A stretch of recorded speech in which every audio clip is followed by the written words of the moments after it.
শিক্ষার্থী বন্ধুরা, তোমাদের দূরত্ব উচ্চতার অঙ্কগুলো করতে কিছু ত্রিকোণমিতিক মানের দরকার হয়, যেই মানগুলো তোমরা মুখস্থ করতে করতে হয়রান হয়ে যাও, কিন্তু তাতেও কোনো লাভ হয় না।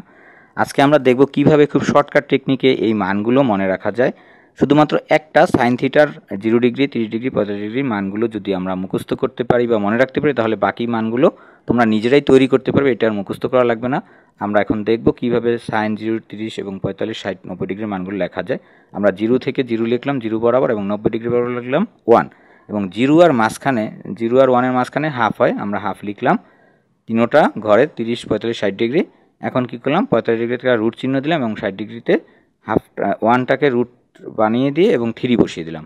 তাহলে আমাদের সাইনের মানগুলো হয়ে গেল। এই 5টি মান মনে রাখলে তাহলে বাকি মানগুলো তোমার আর মনে রাখার দরকারই নেই। তো আমরা দেখি বাকি মানগুলো কীভাবে তৈরি করা যায়। এখানে সাইন থিটার মানগুলো দ্বারা আমরা দেখো কোসেক থিটার মান বের করব। কিভাবে বের করি দেখো, আমরা জানি sine theta equal to 1/, cosec theta. তাহলে আমরা কি করব, জাস্ট সাইন থিটার যে মানগুলো 0 ডিগ্রির মান, এটা উল্টিয়ে দেব। এটার প্রত্যেকটার মান দেখো 0-র নিচে 1 আছে, 1টাকে উপরে দেব এবং 0টাকে নিচে বসিয়ে দেব। তাহলে আমরা 0 দ্বারা 1 ভাগ করা যায় না, যদিও তাও এখানে আমরা লিখছি, তার মানে এটা অসংজ্ঞায়িত একটা মান, যার কোনো সংজ্ঞা নেই। একইভাবে আমরা 1টাকে উপরে আছে নিচে বসিয়ে দেব, এবং 2টা আছে নিচে, এটাকে উপরে বসিয়ে দেব। জাস্ট মানটাকে উল্টায় লিখতেছি, কিন্তু আর কিছুই না। তাহলে 1 দ্বারা 2কে ভাগ করলে 1 হয়, 2 হয়। আমরা 2 লিখলাম, তাহলে কোসেক 30 ডিগ্রির মান 2। একইভাবে 45 ডিগ্রির মানটা উল্টে দেই, নিচে 1 বসিয়ে দেই এবং √2 উপরে বসিয়ে দেই। তাহলে 1 দ্বারা √2 ভাগ করলে √2ই হয়। তাহলে কোসেক 45 ডিগ্রির মান হচ্ছে √2। একইভাবে √3টাকে নিচে বসিয়ে দেব এবং √2টাকে উপরে বসিয়ে দেব। তাহলে এটার আর কোনো চেঞ্জের দরকার নেই, এটার মান হচ্ছে 2/√3। এবং কোসেক 90 ডিগ্রি দেখো, এখানে 1-এর নিচে 1 আছে, তাহলে 1 দ্বারা 1 ভাগ করলে কিন্তু রেজাল্ট 1ই হয়। তাহলে কোসেক 90 ডিগ্রির মান 1। এবার আমরা দেখব যে কিভাবে আমরা এই কোসেক থিটা থেকে এবং সাইন থিটার মান শিখলাম। এবার আমরা সাইন থিটা থেকে কিভাবে কস থিটার মানটা তৈরি করা যায়, এটা আমরা শিখব। দেখো, সাইন থিটার যে মানগুলো, এগুলো জাস্ট উল্টায় এখানে বসায় দেব, মানে শুরু করব 1 থেকে। তাহলে 1টা দেখো কস 0 ডিগ্রির জায়গায় বসিয়ে দিলাম, এবং √3/2টা 30 ডিগ্রির জায়গায় বসিয়ে দিলাম। দেখো, তাহলে কস 30 ডিগ্রির মান √3/2, এবং 45 ডিগ্রি এটা যেহেতু মাঝখানে, তাহলে এটা মাঝখানেই থাকবে এই কজের বেলায়ও। তাহলে কস 45 ডিগ্রির মানও একই মান হবে 1/√2, এবং কস 30 ডিগ্রির সাইন 30 ডিগ্রির মানটা কস 60 ডিগ্রি চলে যাবে, তাহলে 1/2 মানে হাফ, এবং সাইন 0 ডিগ্রিটা কস 90 ডিগ্রি চলে আসবে, তাহলে কস 0 ডিগ্রি 90 ডিগ্রির মান 0। তো আশা করি তোমরা বুঝতে পেরেছো কীভাবে মানগুলো লিখলাম বা তৈরি করলাম।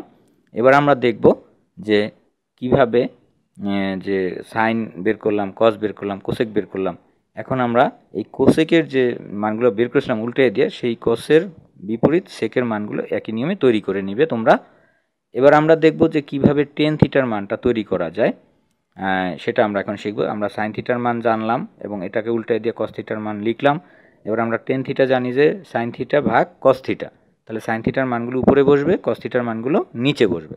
তাহলে এখানে 0টা উপরে এবং 1টা নিচে বসলে টেন 0 ডিগ্রির মান হয়ে যাবে। দেখো, টেন 0 ডিগ্রির বরাবর আমরা 0টাকে উপরে বসিয়ে দিলাম, কারণ সাইন থিটাটা উপরে থাকে টেনের বেলায়, কস থিটাটা নিচে থাকে, তাহলে কজের মান 1টা নিচে বসিয়ে দিলাম। তাহলে 1 দ্বারা 0 ভাগ করলে 0ই হয়। এবার 30 ডিগ্রি, 45 ডিগ্রি, 60 ডিগ্রি, 90 ডিগ্রির বেলায় কী লিখবো দেখো, নিচের মানগুলো কিন্তু প্রত্যেকটার এক। দেখো 2 2 √2 2 2, তাহলে নিচের মানগুলো লেখার দরকার নেই, আমরা উপরের মানগুলো দ্বারা কাজ করব। 1 বসিয়ে দিলাম সাইন থিটার মান, এবং কজের √3টা নিচে বসিয়ে দিলাম, কারণ সাইন থিটা ভাগ কস থিটা। তাহলে 1/√3 এবং 2 নিচের 2 দুইটা কিন্তু বাদ, এখানে 1/√3।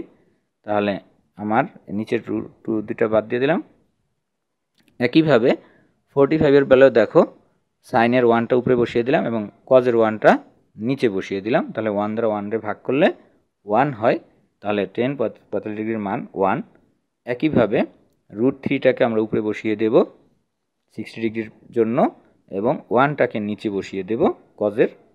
তাহলে 1 দ্বারা √3 ভাগ করলে হবে √3, তাহলে টেন 60 ডিগ্রির মান হচ্ছে √3।